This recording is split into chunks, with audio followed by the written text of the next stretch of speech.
Good morning friends. मेरा नाम है कामिनी निषाद और पिछले वीडियो में हमने जाना कि जेम्स क्लियर की लाइफ में बहुत बड़ा एक्सीडेंट हुआ जिसके वजह से उन्होंने काफ़ी सारी तकलीफ़ों का सामना किया, काफ़ी सारी मुश्किलें झेलनी पड़ी। उसके बाद आगे वो बताते हैं कि उनकी सेहत में कैसे सुधार हुआ और ऐसे कौन कौन से छोटे छोटे परिवर्तन करके उन्होंने अपने लाइफ में अप्लाई किया जिससे वो सक्सेस तक पहुँचे। तो चलिए बिना टाइम वेस्ट किए अपन स्टार्ट करते हैं नेक्स्ट चैप्टर।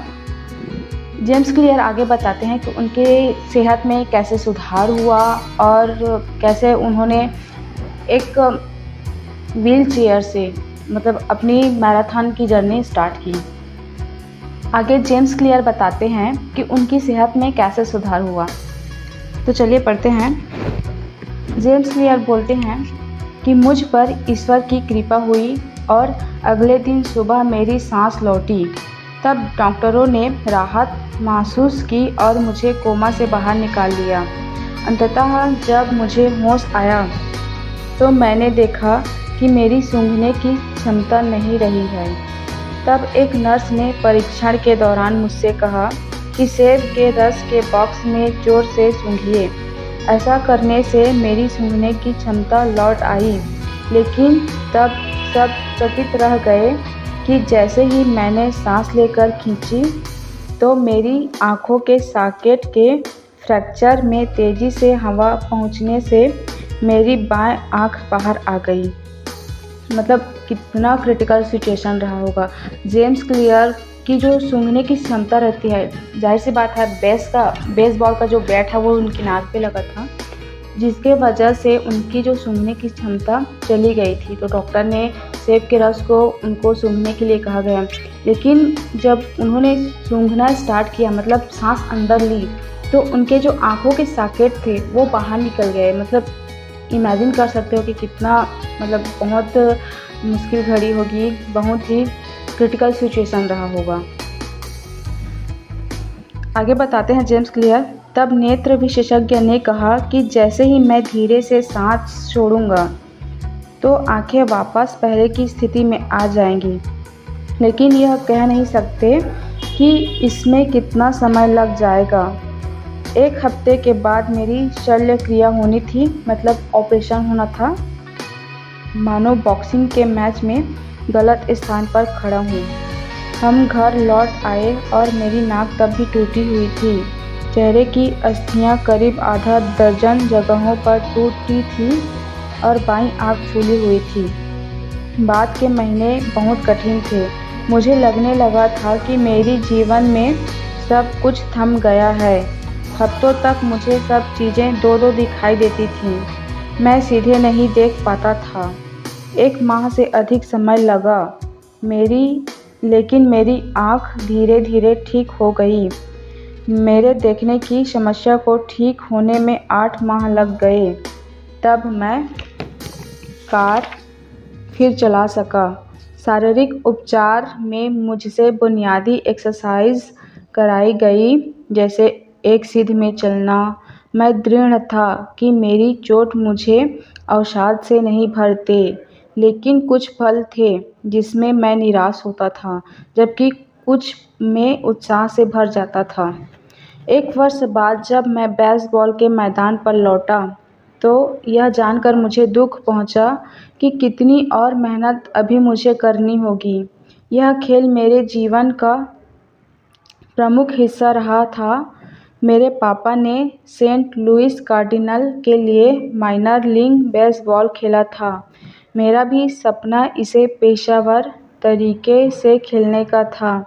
महीनों के पुनर्वास के पश्चात मेरी सबसे अधिक इच्छा मैदान पर लौटने की थी, लेकिन बेसबॉल में मेरी वापसी आसान नहीं थी। जब सीज़न शुरू हुआ तो मैं एकमात्र जूनियर था जिसे यूनिवर्सिटी की बेसबॉल टीम से हटा दिया गया था। मुझे हाई स्कूल के द्वितीय वर्ष की टीम के साथ खेलने के लिए जूनियर यूनिवर्सिटी भेजा गया। मैं 4 वर्ष की उम्र से खेल रहा था और एक ऐसा व्यक्ति जिसने अपना पूरा समय और प्रयास किसी खेल में लगाया हो, उसे इस तरह से अलग करना अपमानजनक था। मुझे आज भी वह दिन अच्छी तरह याद है जब यह हुआ था। मैं अपनी कार में बैठकर रोने लगा और रेडियो को किसी अच्छे गाने के लिए ट्यून करने लगा जिससे मुझे बेहतर महसूस हो सके।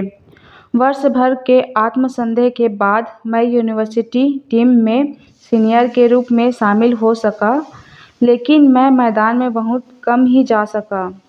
कुल मिलाकर हाई यूनिवर्सिटी बेसबॉल की मैंने 11 पारियां खेली, जो मुश्किल से किसी एक गेम से थोड़ी सी ज़्यादा थी।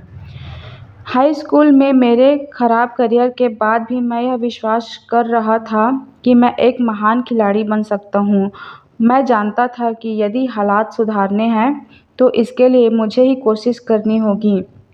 चोट लगने के 2 वर्ष बाद निर्णायक मोड़ तब आया जब मैं डेनिसन यूनिवर्सिटी से जुड़े कॉलेज में जाने लगा। यह नई शुरुआत थी। यही वह स्थान था जहां मैंने पहली बार समझा कि छोटी आदतों में कितना विस्मयकारी सामर्थ्य रहता है। मतलब जेम्स क्लियर बताते हैं कि बेसबॉल गेम उनका फेवरेट गेम था और वो बचपन से खेलते आ रहे थे, लेकिन चोट लगने की वजह से उनको टीम से बाहर निकाल दिया गया और जब उनका सिलेक्शन भी हुआ तो जूनियर के तौर पे हुआ, जबकि मतलब वो सीनियर एज वहाँ पे खेलना चाहते थे, लेकिन चोट लगने की वजह से उनको जूनियर के स्थान दिया गया। आगे जेम्स क्लियर बताते हैं कि आदतों के बारे में उन्होंने कैसे सीखा, क्योंकि डेनिसन यूनिवर्सिटी हैबिट के अंतर्गत मोस्ट पॉपुलर यूनिवर्सिटी है, जहाँ पे लोग हैबिट के बारे में सीखते हैं, समझते हैं, जानते हैं और उसे लाइफ में अप्लाई करते हैं। तो यहाँ से जेम्स क्लियर ने वो आदतें सीखी जिन्होंने अपनी सफलता में मदद किया। तो चलिए जानते हैं आगे जेम्स क्लियर ने आदतों के बारे में कैसा सीखा, और वो बताते हैं कि डेनिसन यूनिवर्सिटी जाना मेरे जीवन का सर्वोत्तम फैसला था। मुझे बेसबॉल टीम में स्थान मिला। हालांकि मैं सबसे नीचे रोस्टर में फ्रेशमैन के रूप में था, तो भी रोमांचित था। हाई स्कूल में मेरे वर्षों में उथल-पुथल के बावजूद मैं कॉलेज में एथलीट बन गया था। बेसबॉल टीम में मेरी जल्द शुरुआत होने वाली नहीं थी, तो मैंने जीवन को व्यवस्थित करने पर ध्यान देना शुरू कर दिया। मतलब जेम्स क्लियर बताते हैं कि आप अभी सफल हो या असफल हो, कितना सफल हो ये मैटर नहीं करता, लेकिन आप किस प्रक्रिया, किस व्यवस्था पे चलते हो ये सबसे ज़्यादा मैटर करता है। तो आगे जेम्स क्लियर बताते हैं कि उनके जो मित्र थे वे देर रात तक जागते थे और वीडियो गेम्स खेलते थे। मैंने रात को जल्द सोने की आदत बना ली। कॉलेज छात्रावास की अस्त-व्यस्त दुनिया में मैंने अपने कमरे को साफ-सुथरा और व्यवस्थित रखता था।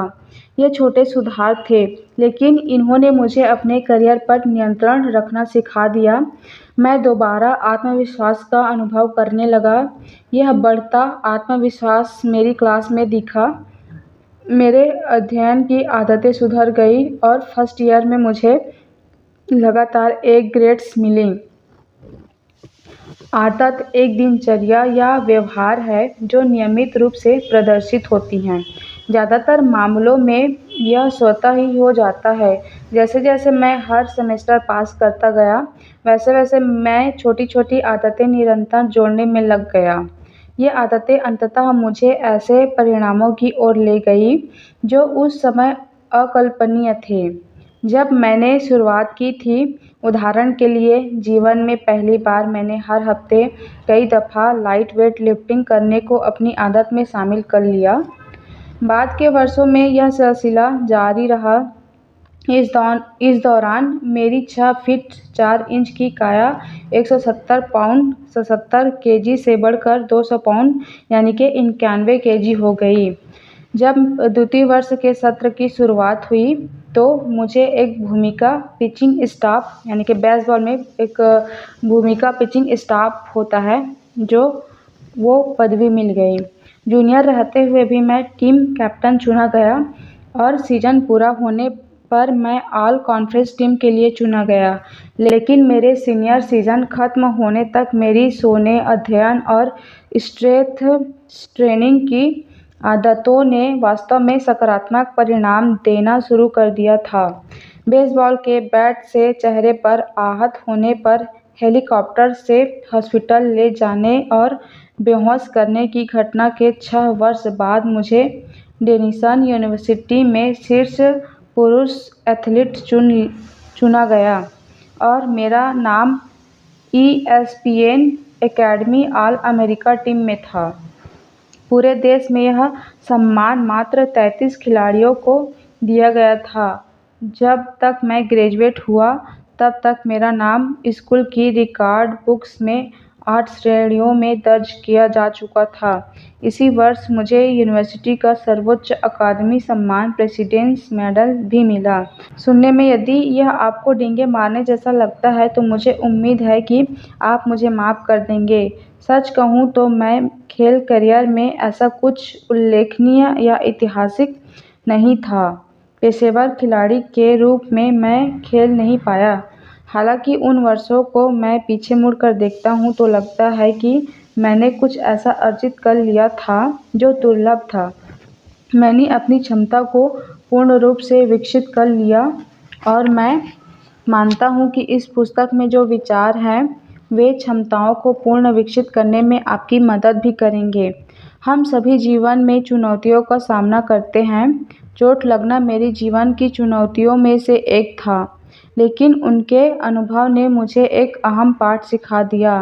पहले जो बदलाव छोटे और कम महत्व के लगते हैं, उन्हें वर्षों करते रहने पर वे जुड़कर उल्लेखनीय परिणाम देते हैं। हम सभी नुकसान झेलते हैं, लेकिन लंबी अवधि में हमारे जीवन की गुणवत्ता अक्सर हमारी आदतों की गुणवत्ता पर निर्भर करती है।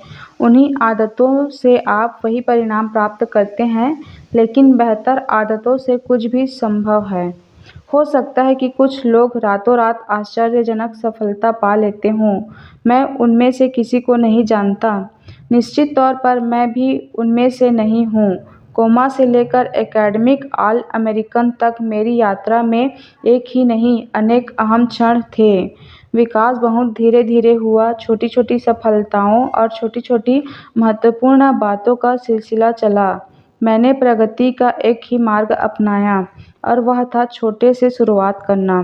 कुछ वर्ष बाद जब मैंने अपना कारोबार शुरू किया, तब वह इसके बाद और इस पुस्तक के लेखन में भी मैंने यही रणनीति अपनाई।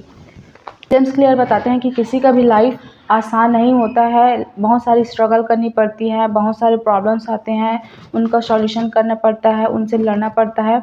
उसी तरीके से जेम्स क्लियर के भी लाइफ में काफ़ी सारी परेशानियां आई, काफ़ी सारी दिक्कतें आई। उन सब को झेलते हुए उन्होंने अपने आदतों को सुधारा और छोटी छोटी स्टेप्स लिए। आगे बताएंगे कौन कौन सी छोटी छोटी स्टेप्स हैं जिनको करके वो लाइफ के ऊंचाइयों तक पहुँचे। तो ये थे जेम्स क्लियर की छोटी सी कहानी परिचय। उनका जो लाइफ में मतलब सुधार कैसे हुआ और कैसे उनको चोट आई थी, तो कैसे उन्होंने उस चोट को, उस सिचुएशन से बाहर निकले और आदतों के माध्यम से कैसे वो अपने लाइफ के ऊंचाइयों तक पहुँचे। तो उम्मीद करती हूँ कि ये वीडियो आपको काफ़ी अच्छा लगा होगा और हेल्पफुल होगी। तो प्लीज़ आप इसे अपने जानने वालों को शेयर कर सकते हैं और मेरे चैनल को सब्सक्राइब कर सकते हैं। Thank you so much.